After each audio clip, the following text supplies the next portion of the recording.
Hello everyone, this is Karan Jha. Welcome to Edugyani YouTube channel. बच्चों, आज की वीडियो में जो है हम इस चैप्टर का एंडिंग पोर्शन करेंगे। सबसे पहले हम कनकेव मिरर जो लेंस है उसके रे डायग्राम्स करेंगे। ठीक है, साइन कन्वेंशन समझेंगे, लेंस के लिए क्या कैसे होता है, और पावर ऑफ लेंस के बारे में थोड़ा सा समझने की कोशिश करेंगे।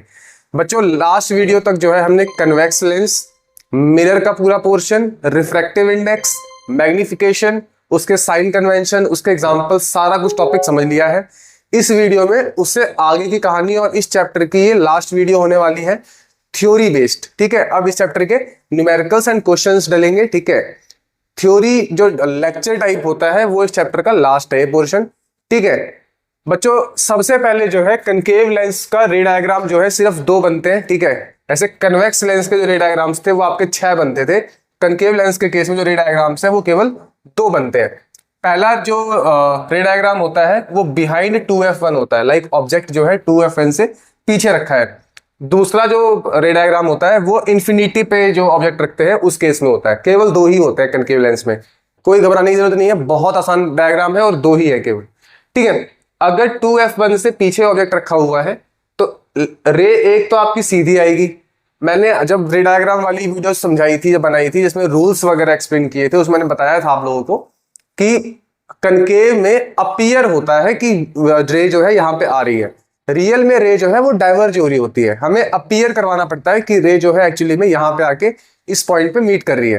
ठीक है, तो यहाँ पे जो है जब रे सीधी आ रही है तो ये डाइवर्ज हो जाती है, बट ऐसा अपीयर होता है कि रे जो है आपकी पीछे फोकस पे आ रही है। अपीयर होता है पीछे फोकस पे आ रही है, बट एक्चुअली में रे जो है वो डाइवर्ज हो चुकी है। दूसरी जो केस बनता है, जो रे आपकी सीधी आ रही है ऑप्टिकल सेंटर से, वो सीधी ऑप्टिकल सेंटर से ही निकल जाती है, ये सीधी लाइन। तो यहां पे जो है कहीं पे आपका दोनों रेज मिल रही है। ठीक है, और यहाँ पे छोटी सी इमेज बनती है। अच्छा, यहाँ पे बच्चों को डाउट आता है कि ये इमेज रियल है या वर्चुअल है। बच्चों, यहाँ पे जो है ना डॉटेड जो रेज है वो कंबाइन हो रही है। तो डॉटेड रेज जब कंबाइन होती है इस केस में आपका वर्चुअल इमेज बनता है। दूसरा, कनकेव लेंस के केस में हमेशा छोटी इमेज बनती है। ठीक है, बहुत बड़ी इमेज नहीं बनती है, छोटी इमेज बनेगी।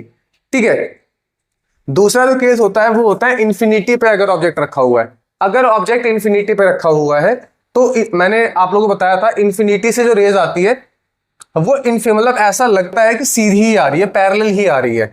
ठीक है, तो यहां से रे पैरेलल आई, डाइवर्ज हो गई, यहां से भी रे पैरेलल आई, डाइवर्ज हो गई, बट मिलेगी कहां? तो मैंने अभी ऊपर बताया आप लोगों को, आपको अपीयर करवाना पड़ेगा कि रे पीछे आके फोकस पे मिल रही है।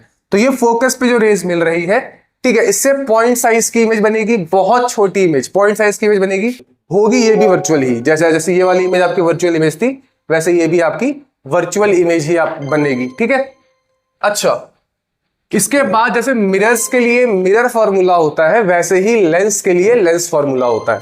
ठीक है, जैसे मिरर्स में हमने पढ़ा था कि मिरर्स में मिरर फॉर्मूला होता था, वैसे ही लेंस में जो है आपका लेंस फॉर्मूला होता है। ठीक है, 1/v minus 1/u is equal to में 1/f। याद रखना है बच्चों, लेंस फॉर्मूला में जो है 1/v minus 1/u is equal to 1/f। ठीक है, मिरर में जो है प्लस था, लेंस में जो है माइनस होता है, बस यही फर्क है। ठीक है, मैग्निफिकेशन में जो है इसमें प्लस का v/u आता है, मिरर में आपका माइनस का v/u आया था। ठीक है, तो लेंस फॉर्मूला और मैग्निफिकेशन के फॉर्मूले में बस प्लस और माइनस का डिफरेंस है। ठीक है, और कोई इसमें जो है अलग बात, नई बात नहीं है।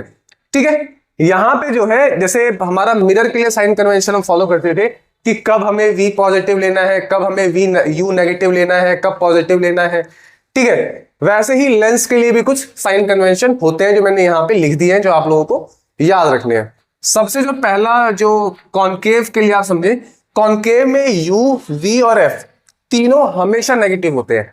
कॉन्केव लेंस का याद रखना बहुत आसान है। कॉन्केव लेंस में u object distance, v image distance and f focal length, तीनों जो है आपके नेगेटिव होते हैं। हाइट ऑफ ऑब्जेक्ट पॉजिटिव, क्योंकि हम ऑब्जेक्ट को ऊपर रखते हैं हमेशा, तो जो भी प्रिंसिपल एक्सिस के ऊपर होता है उसको पॉजिटिव मेजर किया जाता है। तो height of object positive, height of image is negative. ठीक है, यहाँ पे बच्चों नेगेटिव आएगा पॉजिटिव आएगा? तो यहाँ पे पॉजिटिव ही आएगा, क्योंकि आपको दिख रहा है जो इमेज है वो भी ऊपर ही बन रही है। ठीक है, यहाँ पे जो हाइट ऑफ इमेज आएगी ये आपकी पॉजिटिव आएगी, कनकेव का केस है ये। कनकेव में जो इमेज है आपकी वो ऊपर ही बनती है प्रिंसिपल एक्सिस के, और हमें पता है कार्टेशियन प्लेन में जो ऊपर होता है उसे कहते हैं पॉजिटिव वाई एक्सिस, और पॉजिटिव वाई एक्सिस में सब कुछ क्या होता है, पॉजिटिव होता है। ठीक है, तो हाइट ऑफ ऑब्जेक्ट भी पॉजिटिव, हाइट ऑफ इमेज भी पॉजिटिव। बस कॉनकेव में आपको ये बात याद रखनी है, छोटी इमेज बनती है और वर्चुअल इमेज बनती है। ठीक है, छोटी इमेज बनती है और वर्चुअल इमेज बनती है कॉनकेव लेंस के केस में। ठीक है, कॉन्वेक्स में थोड़ा सा अलग होता है। कॉन्वेक्स में जो है ऑब्जेक्ट डिस्टेंस आप यहां भी नेगेटिव ही लेते हो। ठीक है, ये बात आपको याद रखनी है, ऑब्जेक्ट डिस्टेंस कॉन्वेक्स में भी नेगेटिव ही होता है। ठीक है, क्योंकि ऑब्जेक्ट हमेशा हम लेफ्ट में ही रखते हैं। ठीक है, दिक्कत यहां पे v की है, इमेज डिस्टेंस। इमेज डिस्टेंस यहां पे नेगेटिव भी होता है, पॉजिटिव भी होता है। ठीक है, ज्यादातर जो इमेज डिस्टेंस होता है, ठीक है, वो पॉजिटिव लिया जाता है कॉन्वेक्स में, क्योंकि कॉन्वेक्स जो है रियल इमेज बनाता है। तो रियल इमेज जब होता है तो v आपका पॉजिटिव आना चाहिए। ठीक है, और v जो है नेगेटिव होता है वर्चुअल इमेज के केस में। ठीक है, तो v यहाँ पे कन्वेक्स में जो है v दो तरीके के होते हैं, v नेगेटिव भी हो सकता है, v पॉजिटिव भी हो सकता है। ठीक है, दूसरा जो आएगा इसमें, ठीक है, इसमें हाइट ऑफ ऑब्जेक्ट आपको पॉजिटिव ही लेनी है। हाइट ऑफ इमेज बच्चों इसमें पॉजिटिव भी आती है और नेगेटिव भी आती है, वही सेम कि केस का फर्क है कि रियल इमेज है या वर्चुअल इमेज है। हाइट ऑफ ऑब्जेक्ट आपको हमेशा क्या लेनी है, पॉजिटिव, कि इमेज ऑब्जेक्ट को तो आप हमेशा ऊपर ही रखोगे। ठीक है, अगला और जो लास्ट सबसे टॉपिक आता है वो आता है बच्चों इसमें पावर ऑफ लेंस। बच्चों पावर ऑफ लेंस अभी मैंने बस फॉर्मूला डिस्कस किया है। ठीक है, और मतलब ऐसा यूनिट वगैरह लिखी है। पावर ऑफ लेंस के बारे में हम जो है जो नेक्स्ट चैप्टर आएगा आपका human I and colourful world, उसमें जो है हम पावर ऑफ लेंस के बारे में बहुत बढ़िया तरीके से इसके बारे में डिटेल में पढ़ेंगे। ठीक है, और जब हम इसके न्यूमेरिकल्स करेंगे तब इसके बारे में और अच्छे से करेंगे। ठीक है, अभी बस आपको फॉर्मूला, ऐसा यूनिट और इसके जो नेगेटिव पॉजिटिव है वो याद रखना है कि नेगेटिव कब होता है और पॉजिटिव कब होता है। बच्चों P का जो बेसिक सा फॉर्मूला है 1/f। f आपको हमेशा मीटर में लेना है, f आपको हमेशा मीटर में लेना है। f कभी भी आप सेंटीमीटर में नहीं लेना। अगर सेंटीमीटर में दिया हुआ है तो आप उसको मीटर में कन्वर्ट करो और तब लिखो।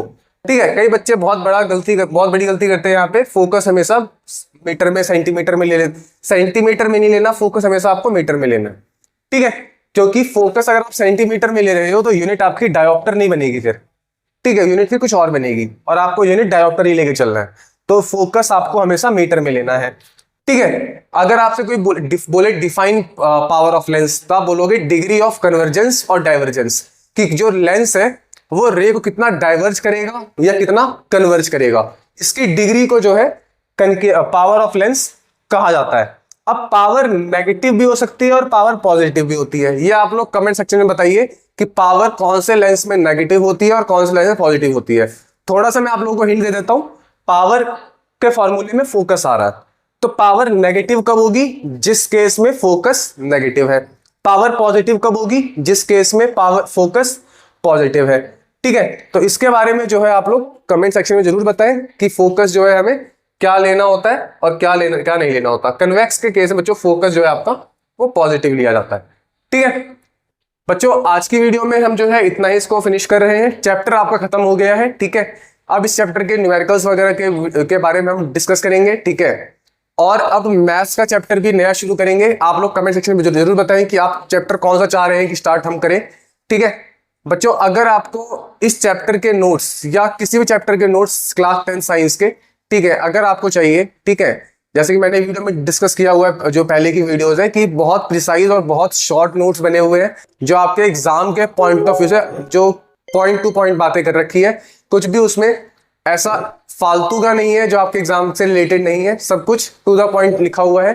ठीक है, अगर आपको जो है वो वीडियो बाई करने हैं तो डिस्क्रिप्शन में आप लोगों का कॉन्टेक्ट डिटेल्स लिखी हुई है, उस नंबर पे कॉन्टेक्ट करके आप जो है नोट्स के बारे में पूछ सकते हैं।